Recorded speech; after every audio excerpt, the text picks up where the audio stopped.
We are Heather Choate and Marc Johnston, the co-owners and founders of High Thrive Coaching. And we're excited to share with you guys our podcast episode here on how to open up communication. How are you doing today, Marc? I'm doing all right. I'm still trying to, I don't know, technology is always kind of a weird thing. Like we were elsewhere. I mean, in general, I'm fine, but like I'm still frustrated with some of this technology. We were live elsewhere and I could see everyone's comments, and I'm not seeing how to do that now at this point, but we're going to power through, right? Well, I can see it on my other screen. So as you guys are watching this live, go ahead and leave a comment and let us know where you're joining from, or just give us a thumbs up. Let us know that you can see and hear us okay. And then let us know what your biggest challenge with communication is, because we're going to be talking about what has helped our clients open up communication 100% of the time. Like this works. If you follow what we're going to share with you today, this absolutely works. So put in the comments, is your partner stonewalling you? Have they blocked you? Does everything turn into an argument? Is there any of those unhealthy patterns that are going on there? So let us know what's going on in your marriage in the comments, and we'll make sure that we address that today. And if you guys are live, go ahead and post any questions that you have, and we'll go through those as well. So before we get to the meat and potatoes, we're going to share our client win of the week. Marc, you want to share that one? Yeah, absolutely. So this is from an anonymous user. They're saying, posting a win. My wife has been refusing to talk about our marriage since she first asked for divorce 7 months ago. But today she agreed to start having those conversations like it's not a problem at all, as if she was never opposed to it in the first place. This has been a huge roadblock for any progress in our marriage, and now I feel like I'm a race car driver sitting on the track, and this is the light finally turning green. And great, I mean, like we talk about this all the time. We're like, okay, not all the victories are just about getting back together and everything feeling amazing all of a sudden. Like we like to celebrate these little wins too. Like just being able to talk about the relationship finally is a huge thing, and oftentimes for a lot of our clients, that's like a big first step, and it opens up a lot of floodgates there, a lot of ability to do lots of good things within the relationship. Absolutely. I can see some comments coming in. We've got Ken, Rob, Michael, Jennifer, everyone, welcome. Glad to have you guys on with us today. So, are we having an audio problem? I don't think so. I can see it live, and I just checked the audio. I can hear myself at least. All right. Turn on the audio. Hopefully no more gremlins. Okay. So if we're coming in loud and clear, question for you guys. Put this in the chat, put it in the comments. Can you openly communicate with your spouse right now? If you can, why do you think you can? And if you can't, why do you think you can't? So Marc, we've helped many, many couples, right? Now we've actually helped tens of thousands of couples with our path process. Yeah. And one of the biggest commonalities that I tend to see is like, we have this roadblock of communication. It's like this wall. And more often than not, people are trying to just break down the wall. And what we actually help you do is kind of go around the wall altogether. And so that's what we're going to share with you guys here in a little bit. So Marc, when we're looking at a couple and they're not talking, they're not open, they're not able to understand each other, it's like two ships passing in the night. They're just not connecting. What are some reasons why that communication may not be open? What are some of the most common things that we see? Well, I think a lot of it starts with this assumption that we're all communicating very clearly, and that the only reason why your partner might not be understanding is because there's something wrong. Like there's almost like an expectation of mind reading. I mean, that's one thing, but I think that's we all kind of assume this. We all kind of say, okay, well, no, of course, my sitting here and brooding and not saying anything, obviously that means that I'm angry, and obviously that means that my husband or wife should say something, and obviously they know why I'm upset and they should make it better. And I think that, time and time again, I see that over and over again, people assuming that their feelings are clear as day to everyone around them. And I have to catch myself, even though like I teach about this thing all the time, I have to catch myself sometimes thinking the same thing. Like, of course, my wife, Jennifer, knows that I'm upset, and of course she knows why I'm upset, and oftentimes that's not the case. Even though we've been married, we're approaching well, it's about 17 and a half years. We've been married for a while, and you'd like to think that after that much time they should be able to know you that well, but I think communication is always just the better thing here. I think that most people are actually pretty terrible about clearly communicating their feelings, their thoughts, and their intentions, unless they've had to go through the ringer and they've had to learn how to build up those skills within the relationship. I don't know. What do you think, Heather? Is this? I imagine you've probably seen this with Ben. Yeah, you've probably seen this with a lot of our clients, a lot of the members of our group. Absolutely. And I'm just reading the comments here. I'm seeing so many people of you are saying, like, we can talk about some things, but not really about the relationship. We might be able to talk about the kids. I'm seeing, like, most times she doesn't respond to my text unless she needs something, then she'll reach out. She lives with a boyfriend. She believes that if we talk, it'll result in an argument. So she shut down on me, but hasn't blocked me. So that's kind of where a lot of you guys are at. So how many of us have made this mistake of assuming that our spouse knows how we really feel, and assuming that they know that what they're doing maybe hurts us? And we just assume, well, if they had any heart at all, they would know that hurts. It's not always true. And oftentimes we just think that our spouse can read our mind, and that the way we feel is the way that they feel. I just had this come up in my marriage, and I'm going to be careful and sensitive to Ben, because I've been married like you 17 years with my husband, Ben.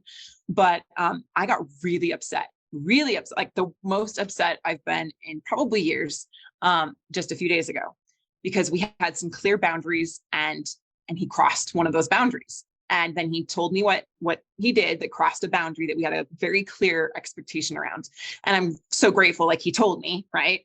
But he was like, why are you so upset? I was like, how can I not be so upset? Like, I could not believe that he didn't understand why I was so upset, because this was something that was really a tender issue that we had created some safety around by creating boundaries. So when that was crossed, I was very upset.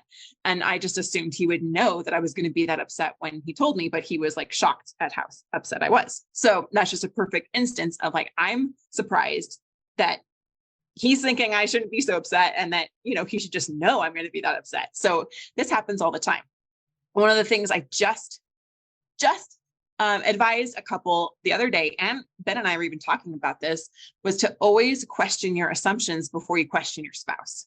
Because so many times the story that we tell about them and our assumptions about, they know how I'm feeling, they understand where I'm coming from, they know that this hurts me, they know that when they do that, it bugs me, question those assumptions, because assumptions are actually rarely ever true. So yeah, this happens all the time. So let us know in the chat if you guys feel like you have experienced this yourself.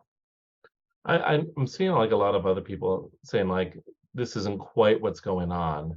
And so we do have other explanations for why communication shuts down. Like Michael is saying, no, she believes that if we talk, it'll result in an argument. And I think that's much more indicative of more like what's going on is there's these hard feelings, and then there's these protective actions that try to deal with those feelings. And this is where I think, so we come into the situation, and someone gets hurt. A lot of that is from these assumptions that we were just talking about. So we say, this should have happened, this, they should have known that I was hurt. Like, we start to get into this sense of blame and finger pointing, where we start to focus, and rather than ourselves, like you were talking about here, Heather, we need to question ourselves and our interpretations rather than our spouse. The focus then, it starts to shift over to the other person. They didn't understand me. They didn't listen. They should understand. And it's all these shoulds. And over the many years of, like, working on relationships, I've really started hating that word should, that people should be doing this or should be doing that. And, we start to put these expectations in place without really discussing them. But I think, like, the big breakdown is essentially this, Heather, and tell me whether you agree. I think we come into a situation, there's a lot of assumptions. We start to feel upset, we start to get some of these feelings, and then we start saying, well, I'm not going to talk about it. And a lot of that is this, because we're starting to blame the other person. We're starting to point and focus on all these other things rather than looking a little bit more internally. And then we start to get into these protective actions which shut down the communication. Yeah, is that making sense to everyone? Is that making sense to you? Like, right, is this what's going on? I think more or less, right? Yeah, let us know in the comments if this is connecting with where you guys are at. But that blame and finger pointing, anytime I feel like my partner, my husband, should change, he is at fault. Like, he should not say that. He should not cross that boundary. He should understand how hurt I am. They should be able to see why I'm so upset, and they should do something about it. It brings to mind a Tony Robbins quote, right? They're kind of cliche at this point, but and he's like, you're going to should yourself to death, right? If you keep holding on to all of these shoulds. And what's going on is that you're really just putting all of the blame on your partner and expecting them to change. And we know we can never make anyone else change. And so we're really robbing ourselves of the opportunity that we have to improve things and look at ourselves. It keeps us what Marc and I here call the drama triangle. We didn't create it, but we use the term a lot because it makes a lot of sense, right? It keeps us in like the victim role of my partner needs to change because they're hurting me and I'm not to blame, right? If I'm constantly blaming and finger pointing at them, then that keeps me in the victim role and I don't have to change, but they do. And it just keeps you going round and round and round and round in this very dysfunctional pattern. Okay. And so very likely your partner has a lot on their mind as well. They really do. And they may very well feel very similar feelings to what you feel right now. You're both feeling frustrated. You're both feeling like you don't understand each other. You both feel like you might not have a say in edgewise, and so it's interesting when you get outside of your own perspective, which is one of the P's that we use for path is perspective, understanding where they're coming from.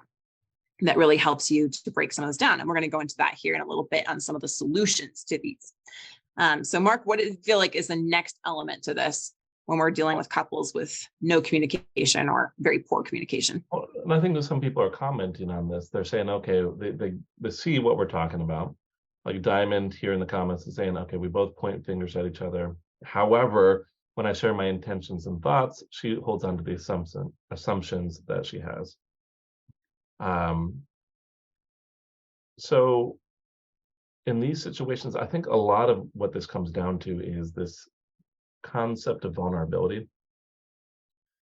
It's hard. It's hard to be vulnerable. And Diamond Jim here, I imagine after sharing some intentions and some thoughts and then still being attacked and rejected, what happens there? That vulnerability is not made to feel safe. And so people start to default back into protective actions. Now, this might look like shutting down. It might look like stonewalling, but it also might look like people going on the offensive.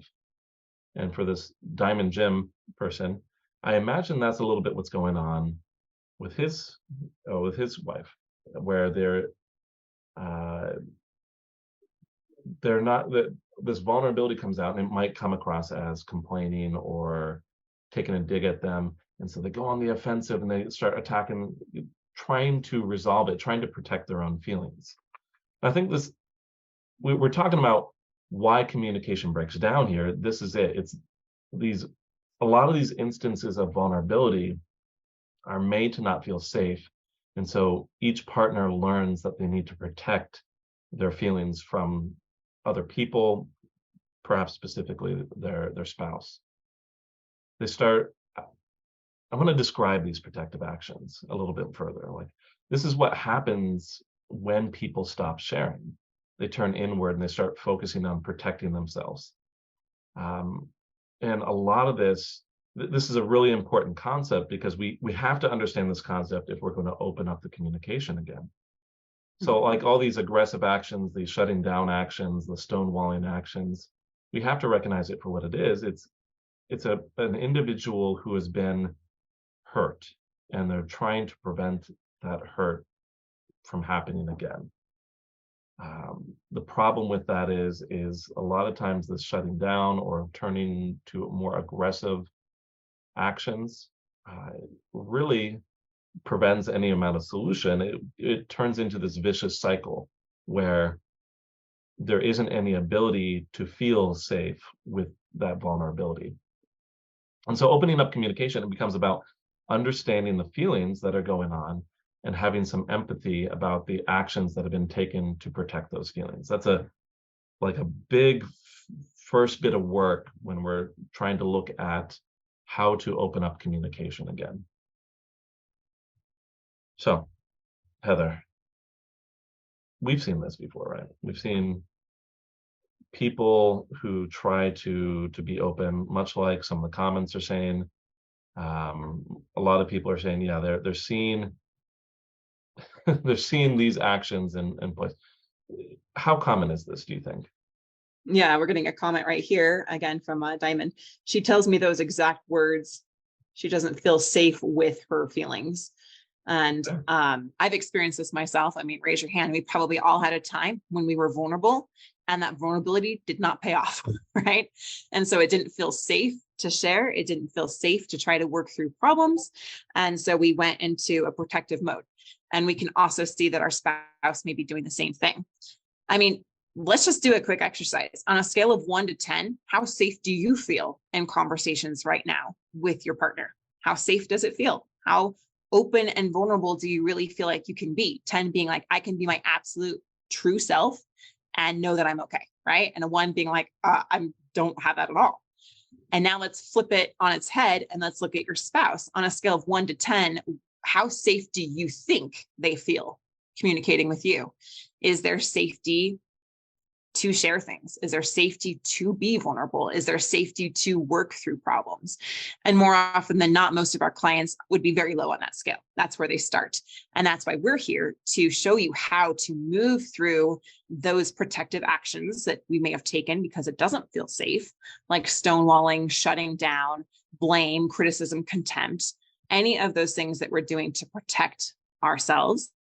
And so we'll help you break through those and go around the wall so that then you can really start to understand and connect with each other. So one of the biggest things that we have seen is that failure has a lot to do with what we were taught when we were younger, like what was modeled to us and what we've seen modeled in our society, right? Mm-hmm. And we're holding on to some old communication strategies that really do not work. And so we call these like obsolete strategies, right, Mark? So why do we keep failing at this? Like so many people, in fact, the studies show it's like 92% of couples are either A, divorced, or B, unhappy in their marriage. And one of the biggest reasons why they're unhappy in their marriage is because they don't know the skill of really being able to understand and communicate and resolve problems. So why do we keep failing at this? Even though most of us, we want to do things differently, but it just is really hard to overcome habits. And most of us just honestly have never been taught this. What do you see coming up with that? Well, I think a lot of it is because on some level, a lot of these, we're talking about protective actions, these things that we've learned from our family growing up, we've seen them work on some level. On some level, Heather, right? Like it's yelling at your partner, threatening separation or divorce, shutting down, stonewalling, all those things do have some impact and they do work some of the time, I guess. It's like all these actions, they help us in some ways, even if in the long run, they're not really useful or healthy. Right. Like as an example, I had actually multiple clients currently right now where they admitted, they say, I threatened divorce multiple times in my relationship as a way to get my partner to listen. And they would listen. And then we're at a point here where they're saying, and my partner got tired of it, the relationship became unstable, they stopped communicating with me, and how do I fix it now? And on some level, shutting down or stonewalling means that you don't have to deal with some difficult feelings. even if those feelings are going to continue to pile up under the rug that you've swept them under. Right. I think that's where most of us are at, is that we get a level of, we're kind of functional in our dysfunction until it hits a tipping point, and then it's just chaos. Like it's just, awful. For me, I'll just be completely transparent. My, I guess, coping method or the strategy that I was raised with was, don't say anything, hold it all in, don't say anything until it just explodes.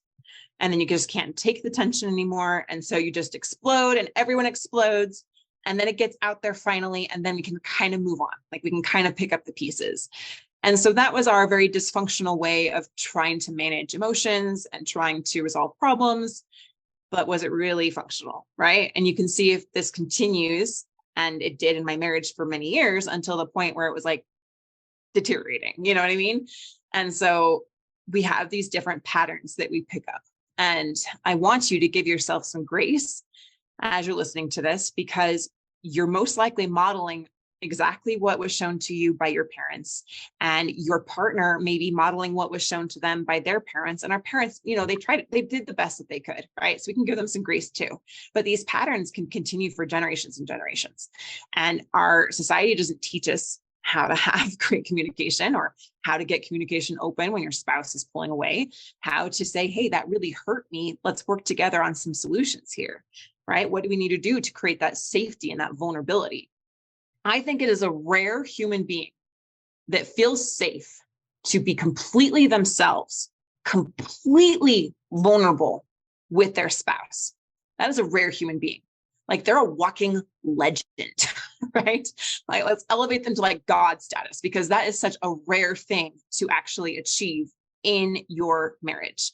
And so few people have it. But the good news is you can learn, and it's a journey, and you can get there. Mark and I, we're both like been through a lot in our personal marriages, like our personal stories, but things are so good now. Like between I can speak for you, Mark, because I'm not going to speak for you, but I know like you and Jennifer are doing really good. And I know Ben and I are like so much more connected and so much more vulnerable than we've ever been. And it's a beautiful thing. And I really feel like that's the heart of a good, healthy marriage. I'll admit, it's been kind of nice really focusing on why marriages work and what creates health in a relationship over the past many years now. Because like I've learned a lot, and my wife and I, we've tried to take a lot of these principles that we've been teaching to other people and apply them. And like you said, it's been a bit of a journey over the many years that Jen and I have been together, but it's really great where we're at right now. But anyways, like it took a lot of examining some of these older strategies and learning how to be vulnerable, learning how to treat that vulnerability with each other, and how to have those conversations that we might not have wanted to have. A lot of little things here. And we kind of want to go over some very broad principles today about how, or like what's really most important in building up effective, good communication. So first of all, though, Mark, I'd love to hear, what do you guys think in the comments are going to be some of those principles? Like, what do you think it really takes to have open communication? Because while I said, like we are just kind of enacting these unhealthy patterns that we kind of grew up with, and identifying those unhealthy patterns is a huge part of creating a healthy relationship. There are things that you do know. And so I want to tap into your own wisdom and show you that you do know some of these things. And the part that you don't know, Mark and I are here to help you fill in the gaps. So let me know in the comments what you guys think helps you have that open communication. All right, Mark, what are they? Sure. We've talked about some of these principles in the past, and I think that there are other principles than these. Yes, I don't think that this list is exhaustive, but I think it's a very neat, sort of clean system. And so I really like referring to Carl Rogers' work. Carl Rogers is a big name in psychology. He's the founder of the humanistic approach to psychology. And I know that he didn't initially mean it in this context about working on relationships, actually the initial intent for these principles was, how do you create a healing and therapeutic environment? How do you create an environment such that your client will want to open up and talk to you? Now, do you see why, like, I'm applying these principles to open communication with a marriage? And now I know the intention isn't always to create like a therapeutic environment within your marriage, but the idea of creating an environment so this other person can be vulnerable with you and share very deep things with you, that's very much applicable for a deep, long-lasting relationship. So Carl Rogers, he talks about three things. He talks about having empathy. He talks about, his word for it is congruence. You know, if you really went into it, it's like how much your inner self reflects your outer self reflects your inner self. But I think for a better word is authenticity. Like, can you be yourself? Can you be open? And the third thing is having positive regard. So can we explain this and how we're applying it to communication within a relationship, Heather? Absolutely. Yeah. Let's dive into empathy. This one is like the enemy of what we were talking about before, when we're just making assumptions and criticism and blame, right? So if there's a lot of criticism, a lot of blame, a lot of not understanding each other, then having this empathy is going to be what heals that and encourages more communication to open up from your spouse. So Marc, what do you see with empathy? What is it really about? I think a lot of, like, as a culture, we use this word a lot. And I don't think that there's quite a clear understanding, because, you know, to a certain extent, empathy is communicating some amount of understanding. I think what it's really about, it's about recognizing the validity of other people's perspectives, having some understanding for how they might feel differently than you, and saying that's a completely valid experience. I think when you get right down to the heart of it, it's a lot about that. We can say, I feel upset, and I recognize that you might feel upset, and that's completely valid as well, because you might not have experienced things the exact same way that I did. So, you know, like, we see a little bit of, like, interestingly enough, we see this being a bit of a challenge with very young children, but I don't know if we actually get much beyond that as adults. Like, yeah, I think, you know, logically speaking, we do. And yeah, I guess we are, when we are doing really well, we can think about other people's perspectives. But I think when we get right down to it, when we're reacting emotionally, I think this is a really hard thing to keep in mind when things get difficult. It is difficult. And there's a biological reason behind that. I'm just going to go into that for a minute, because I know some of you guys are new to us, but it's really hard to see outside of our own self when we're in emotional trauma, because our brain goes to fight, flight, or freeze mode, and we start to react out of instinct. And the blood flow to our reasoning part of our brain is almost completely shut off. So, well, I'll admit, like, when we're in a really heightened emotional state, we rarely act as our best selves, let alone do we think to put ourselves in our partner's shoes, right? And so one of the core things that we do is help you get out of the fight, flight, or freeze mode and actually be able to take a breath and take a look at what's really happening, so then you can act as, you know, your better self. And I was just talking to a very dear person in my life, and they were sharing, like, how it was impossible for his wife to think this way. It was unacceptable, and it was not okay. Like, it was 100% wrong that she feel this way, or that she do the things that she's doing. And we just had to kind of point out to him that, well, you don't have control over what she's doing, and every feeling that everyone has is true for them. And you can't say that your feelings are wrong, because feelings are feelings. Right? They're always going to be the way that we feel, or the way that they feel. Not like it's always going to stay that way, but that is true for them.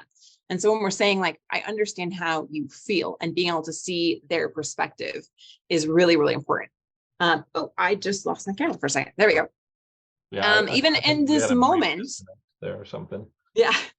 Even in this moment with my husband, I was so upset and so in my own hurt and my own feeling about it, it was really hard to pull myself out of it and look at, okay, where is Ben coming from here? What is he feeling? What is he experiencing? And allowing him to have a different perspective and to have his own emotional experience about this.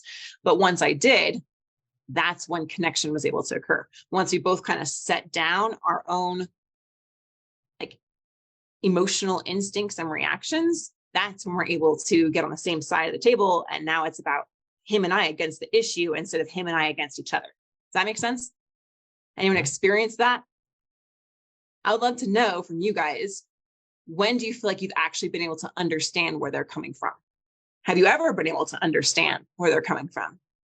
If not, has someone actually given you some understanding and giving you some empathy and tried to really understand your perspective? And did that help you feel more open? Did it help you feel more safe in the relationship? Right? Any of us that have received that, we know how good that feels. And so that's exactly what Marc is sharing here with you guys, is that when you give that feeling of empathy and understanding the validity of their feelings, it creates a measure of safety and connection between you. Now, I think that sometimes in attempts to repair things, it can sometimes sacrifice a little bit of our authenticity. Sometimes we focus so much on the other person's perspective. Now, this isn't everyone, but I do think that this does happen. And we lose a little bit of that sense of self. And I think that's a lot of times where a breakdown happens. So like we have these principles of having a lot of consideration for the other person and really considering them positively.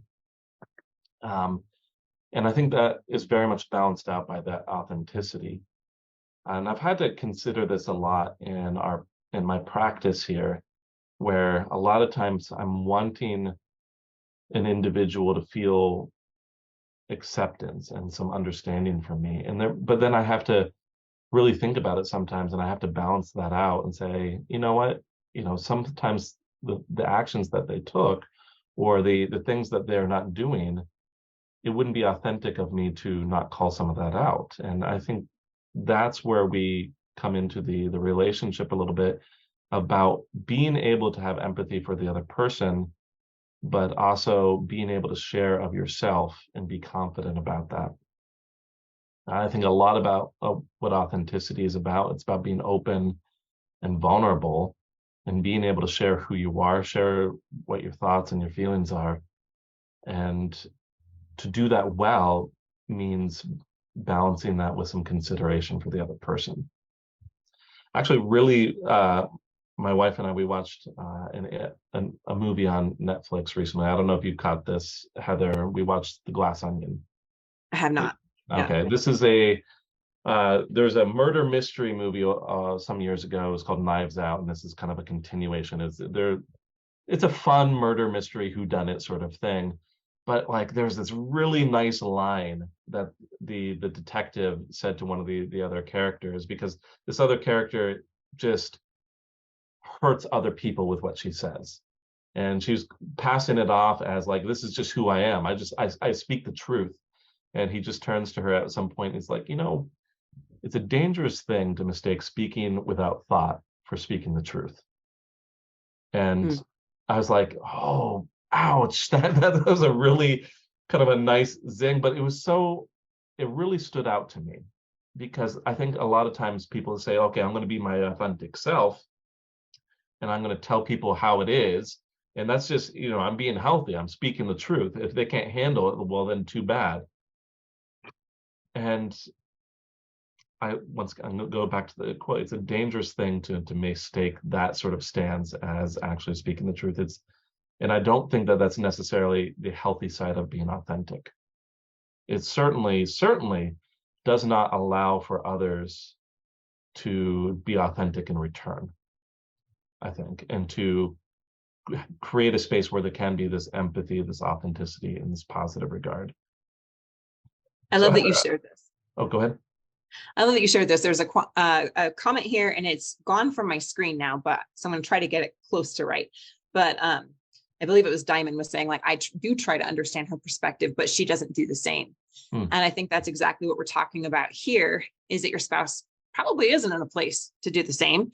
We're going to talk about what to do, because that's very common. In fact, most of our clients start with a spouse that's not willing to work on things, not willing to change, not willing to talk to them, wants a divorce, is totally checked out, right? But it really does come down to balancing things with this authenticity. And one of the mistakes that I see, and I'd be curious to hear what you've noticed as well, Mark, is sometimes people are so desperate to get their spouse back that they start to act in very inauthentic ways. They try to become the person that they think their spouse wants. They try to become maybe more like the person they're having an affair with. I don't know. They like try to do all these things that just really are not congruent with who they really are. And so when you're authentic, you really need to kind of know yourself. And some people are like, well, I don't know myself. Well, you do. You just need to take a little bit of time to think about what you really think and feel and what feels right to you. And then speaking that with empathy as well. Like combining the both is like the magic bullet. Does that make sense? Yeah. So I think like when this is done well, I think healthy authenticity allows for building of trust, because people aren't going to want to be open with someone who's being really fake with them. And this is where I think a lot of these desperate actions to try to win your partner back, to try to fix the relationship, where they fall flat on their face, where they say, okay, I'm begging, I'm pleading, I'll do anything to get you back, but it's not really coming from an authentic place where they're speaking up for their own feelings, and it feels fake. It doesn't feel like it's sustainable. Right. So I or think like sometimes that healthy making really big promises, right? exactly. Like promise you the moon in the back, and your partner is going to see through it. They're going to see it as just a manipulation tactic, and it doesn't build trust. It actually builds more insecurity. So that healthy authenticity really allows for building of trust and security in the relationship. Now, I got a good comment here. Rob, she says she doesn't want to be my wife. Why would she want to see my side honestly? And the reality is, Rob, she doesn't right now. That's not what we're saying. We're saying these are the things that you need to start to do yourself. And then eventually, in time, the relationship will be brought back into balance, where then you have the give and the take. And we're going to share why again here in a little bit. So just stay tuned for that. Marc, do you have any examples of some healthy authenticity to help people maybe see what this actually looks like? Yes. And I'm going to draw from my own relationship with my wife, because we've really learned to do this well. And I think where it starts to get really into a good place is when you can share some of your feelings without it coming across as judgmental, or without it, I think the cliche I statements are a good place to start. But sometimes, like, I'm going into these conversations with my wife and I'm not always feeling heard. My wife gets really excited. She'll start talking over me, and it's kind of this pet peeve of mine.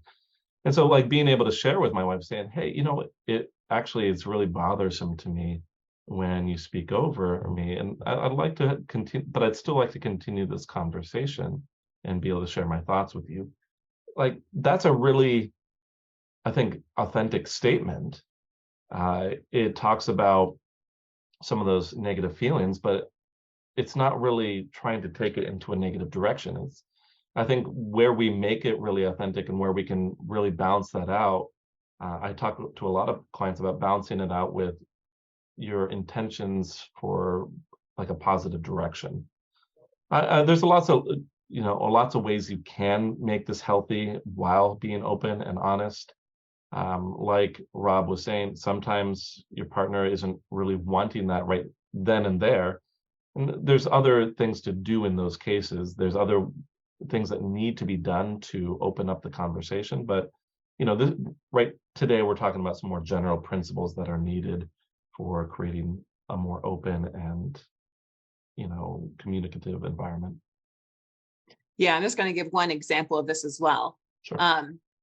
I used this exact in my own marriage, but I'm not going to, well, just real quick, just when he got across the boundary and everything, my example of authenticity was saying, okay, Ben, I'm feeling really, really hurt right now. And I understand that this has been hard for you too. right now I just need to kind of process through some of my emotions. And then I want to come together in a way that we can like work on solving this, but I'm not in a space right now to do that. Right. And just kind of like communicated that that's where I was at in that. And he respected that. With our client, he got a text from his wife. Let me know if this sounds familiar. And she said, I told you it's over. Stop texting me. You should just move on. And a healthy level of authenticity was his response, that we coached him on how to text. That's something we do all the time, right? With our clients, we show you what to text them, what to say to them, how to have in-person conversations. So with him, he said, I know that for you, it's over. And I see that for you, that's true. And that the marriage is over for you. For me, I'm having a hard time understanding that and accepting that. So would you be willing to have one conversation with me and I can get some questions answered? And that was a simple ask. It wasn't coming from begging and desperation, but it showed her respect, that he was listening to her. And at the same time, he was being authentic to how he really felt. So instead of just pressing her more, please give me another chance, please come back, please, please, please, I'm begging you. Or, you know what, I'm actually interested in someone else. And I'm going to pretend to have this affair or something so that you want to come back to me and see what you're missing. You know, all the different things that we do that just don't work. If you've ever not seen, you know, if you haven't seen our 8 things not to do when your spouse wants out, make sure you watch it. I'll put the link here below. But there's all kinds of things not to do. But that was a really authentic response that he could say, you know, I see you. I'm giving you the empathy. I'm understanding the validity of your feelings. I'm respecting what you're saying, but I'm also being authentic to where I'm at. All right. Now let's go into the last part here, which is positive regard. And this is awesome. This is where you see others' thoughts, your spouse's thoughts, their feelings and their behaviors in positive terms. Woo! This is so freeing, okay? It might sound really far from where you are, because I know for me, it's just such a nasty habit to constantly look at all the negative things. Our brains are actually hardwired to look at everything going wrong and all the things that we should worry about and all the things that we don't like. We tend to fixate on the negative and to pass a ton of judgment. You guys with me? Like, we do this, right? Wow. But when we can shift and change to really looking at each other with positive regard, and we do not have that negative judgment, that negative lens that we tend to just put on everything, then it means that we can really start to see the good in them and start to build a relationship that we actually like. Now, we're very specific about this. Positive regard does not mean that you just kind of forgive all the terrible actions that they've done or not protecting yourself when you do need to be protected from something really unhealthy. That would be inauthentic. But it does mean having some understanding of where maybe their really terrible or hurtful actions are coming from. So Marc, what have you seen as far as positive regard? Do you have like an example of this? Sure.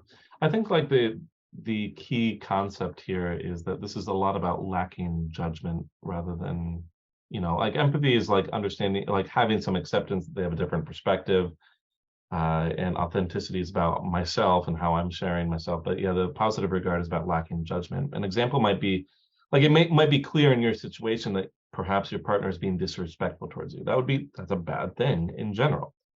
Having positive regard would be about understanding that that disrespect is likely coming from feelings of hurt in themselves, and coming to the conclusion that perhaps, you know, like under other circumstances or maybe given some proper support, that maybe that unhealthy behavior could be taken care of. It would also mean that perhaps I would be authentic and I would set boundaries and I wouldn't allow for that disrespect to cross certain lines. But if you hear that, like we have all these sort of situations where people come in, and a lot of people assume that, okay, there's a very clear line that where judgment is acceptable. They say, well, they've done these things, so they deserve to be tossed aside. And that's where I think a lot of these relationships start falling apart. They say, okay, my partner is a narcissist, or my partner is abusive. And I'm putting them in quotes because I come across a lot of situations where those labels are applied, but they don't actually fit. And so then they say, okay, well, I can put this relationship aside because I'm looking at their actions and obviously they're terrible. When the reality is quite often like that there is some actions to focus on self in order to protect themselves, or there's some actions to to speak up for their own point of view, and then they start raising their voice, and that starts getting labeled as abusive. And having that positive regard is looking at these things and seeing them for what they really are, that there are some legitimate motivations behind some of these actions, even if it appears on the surface to be something terrible. And I just want to make it very clear, like Heather was saying, we don't want to condone being mistreated. We don't want to condone crossing boundaries. This is much more about some of those softer things and how do we view our partner in trying to build up communication. That's the context for this. So, agreed. Yeah. A question for you guys here is, how do you then think you can increase the amount of empathy, authenticity, and positive regard within your relationship? Yeah. Do you feel like any of these or all of them might be lacking in your relationship, and which do you think would really help at this point? So most of our clients are, again, their spouse is completely checked out, not talking to them, and that's exactly where they're at. And so we can show you how to shift out of that and learn some of these new skills so that your partner feels safe opening up to you, and that you start to create some safety feeling you can open up to them as well. Real quick, I want to go backtrack because I just saw this comment here. Diamond asked about, what about self-judgment? Those are words I have used. I'm not worthy of this marriage, right? I was actually just replying to that in the chat. Yeah. Yeah, exactly. So that's exactly what I was going to say, Mark. There needs to be some positive regard for yourself as well, because the reality is sometimes we like to label ourselves. I'm not worthy. They're not acting right. They're hurting me. They're hateful. They're a narcissist, right? And we put this black and white label on things. And the reality is no one is 100% good or evil, right? No one is 100%, whatever. And so we really need to be careful about the stories that we're telling about them and the stories that we're telling about ourselves. What we choose to focus on expands, it grows, right? Whatever we give attention to, wherever our focus is, that's the thing that we were going to see more of. That's not just like woo-woo law of attraction stuff, although it is there too. It's actually scientific evidence of the reticular activating system of our brain tends to just see more of what we tell it to focus on. It's just how our brain works. If we want to focus on the new car that we just got, right? Suddenly we see that new car everywhere, right? That's our brain going to work to give us more evidence of the things we're telling it to show us. So if you're trying to see all the awful, evil things in your partner, you will find them. If you're trying to see all the reasons why you're not worthy, why you're not good enough, how you're so messed up, and you're passing all that judgment on yourself, you will find it. But when you go the opposite direction and you start to see the good in your spouse and the good in yourself, that is when you can start to develop this positive regard. And it can become unconditional. It can become that. That's where I'm at right now. I'm trying to work on it becoming that, because I still see myself telling little stories about Ben. Oh, he must have done that because he doesn't really care about me, or he must have done that because this and this and this, or he must be doing that because he's trying to get at me for this thing. Most of the time, it's completely false. I feel like if I could just get one thing through to people, is like most of the stories we tell inside our own heads aren't even true. There's a Mark Twain quote that says, I've lived through some pretty awful things, some of which actually happened, right? So let's be so mindful of the stories and the judgments that we're passing on each other and on ourselves, and start to create a new story. That's what our program is really all about, is we help you create a new story with your spouse, help them let go of the negative belief and the negative story that they have about you, as well as the one that you have about them. So you can create a new story together that feels freaking awesome. All right. So what to do? So maybe it's time that you sit down and you share how you feel. without judgment. Yeah, you can have that authenticity, and then sit back and listen to your partner and come at it with the empathy, come at it with the positive regard. That is how we just straight up go around the wall and try to understand why communication is breaking down. Don't just skip right to the problems and all the behaviors that are hurting you and all the things that they're doing that are wrong, right? We know that's only going to get you more of the same. Focus on the obstacle sitting right in front of you, which is learning how to open this communication, how to really understand each other.